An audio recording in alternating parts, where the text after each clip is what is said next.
stem cells, embryonic stem cells. So I was just wondering, is there a difference between like a stem cell that like an adult has? Like, do adults have stem cells still? You know, I think that's actually an area of active investigation, especially for humans. For mice, in mouse research, adult mouse neurogenesis is fairly well established. But from my understanding, adult stem cell neurogenesis in humans is still an area of active investigation.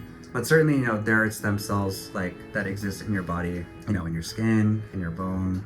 You know, you have, you know, we call them hematopoietic stem cells that give rise to different red blood cell lineages and different white blood cell lineages as well. Maybe something that, you know, you've come across is the concept of like induced pluripotency. So we can take like skin fibroblast cells from humans and force them to revert to a more stem-like state where we can induce pluripotency, so to speak, right? And so you can try to make that cell into a different cell type, right? So maybe we can make it into a liver cell, a pancreatic cell.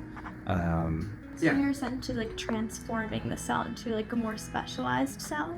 Yeah, we can even take like a specialized cell, revert it to a stem cell state, and then specialize it into a different tissue type or different organ.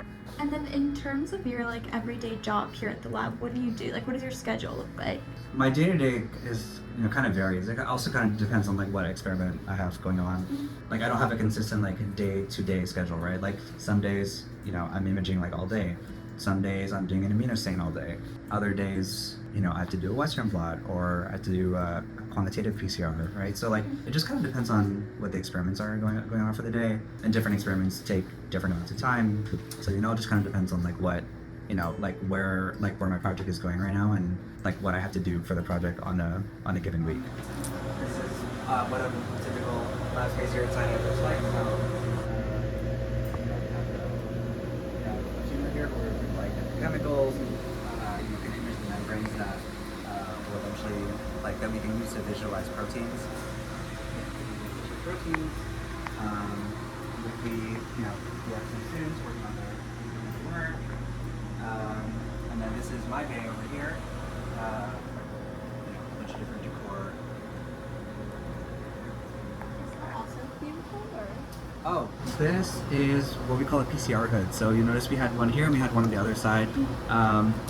This is a special kind of hood because it actually pulls in, when this is on, it actually, there's an air filter on top that will pull air like to the top, and then the filter will like purify the air, and then the air will actually blow back out, and that's meant to, you know, kind of keep the air will actually blow, you know, when we flip this happily open, the air will actually like push out through here so that your samples are get clean, because, you know, if you have tubes that are open, you know, you don't want the like dirty air to like contaminate your samples.